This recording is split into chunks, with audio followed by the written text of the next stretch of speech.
Hey, good afternoon, everybody. It's Ben with Systems Over Symptoms.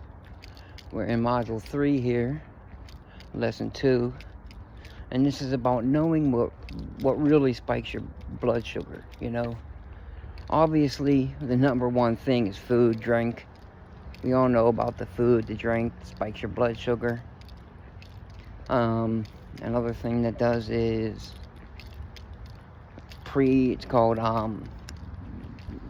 dawn phenomenon. And basically what it is your liver is getting you ready for the day. So it dumps energy, dumps glucose into your body so that you have energy to tackle the day. We'll talk about that in the next chapter, and we'll also talk about stress. Because I found out basically what I thought was dawn phenomenon was work-related stress issues I was facing every single day. So we'll also talk about that in the next chapter. But some of the things we really haven't talked about and I want to go into is one of the things that causes a decent rise in your blood sugar is illness.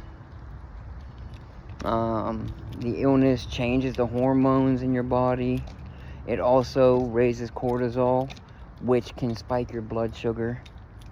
So any type of illness, fever, cold, can spike your blood sugar. Also, dehydration, not getting enough water.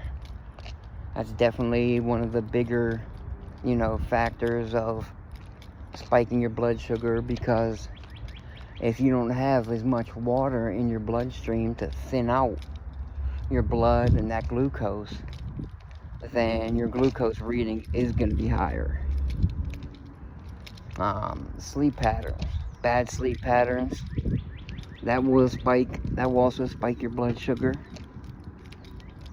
Not getting the sleep you need, it messes with your hormones, and it will raise your blood sugar. So there's a lot of different things that will raise your blood sugar that are totally unrelated to eating. The best way to figure out what's spiking your blood sugar is when you notice a spike, you stop, open up the notepad on your phone, or open up a little notebook, and maybe just make a note that says, hey, 2:30 on Friday, sugar spiked. I just got in an argument with somebody at my work, and maybe that's the reason why it spikes. Hold on, we got a visitor up here somewhere. Oh, I don't see it now, a little helicopter. But writing those down when you have the spikes will really help you out, because then you can start to pinpoint. And I'll be honest, AI is perfect at helping you find patterns. So if the same thing is happening at the same time as your blood sugar is spiking every day, AI is really going to be a good tool in helping you figure that out. What I did was, I thought I was just having dawn phenomenon every day. I dumped all my screenshots into Claude. And Claude said, wait a minute, Ben. And I said, what's going on, bro? It's dawn phenomenon. It's obvious. Every single day, 6 o'clock, my sugar's going up. And he said, no, this doesn't make sense. And I'm like, what doesn't make sense? He said, the days you're off, your sugar isn't going up. So I opened up my CGM and looked at my off days. Flat, straight across the board, all day. And then I looked at the days I worked. And literally 6 o'clock in the morning, when I get up for work, as soon as I woke up and started thinking about getting ready for work, that cortisol dump started happening. The stress started affecting my blood sugar. So there's a whole bunch of different reasons your blood sugar can spike. The hard part is figuring out what it is. The easy part is eliminating that, except for maybe the stress. Everything else you can stop. If it's food, you can stop eating that food. If it's some type of liquid, you can stop eating that. If it's an illness, you can get over it, feel better, and that's going to fix it. If it's dehydration, you can get more fluids.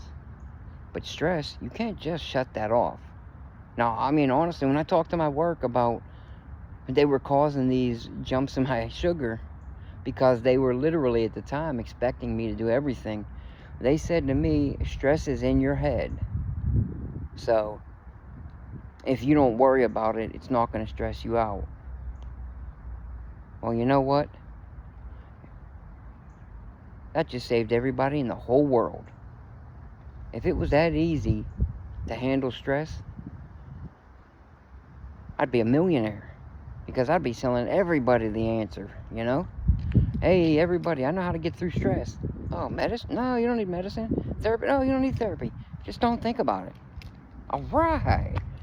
So, the main takeaway from all of this is the smartest thing you can do is every time you notice you have a spike, really sit down, write down the time of the spike, and write down what you think it could be related to. A couple weeks ago, I got really sick after I started taking the Manjaro. I was throwing up and everything, and the next day when I looked back at the day before, I noticed at the time I was sick and, vomiting, my sugar rose sky high. It went like straight up to 190. So, there it is. It's not only, food or one thing. It can literally be a myriad of things that raise your sugar. And what we're going to show you here is how to figure out what is spiking you so you can start to control it.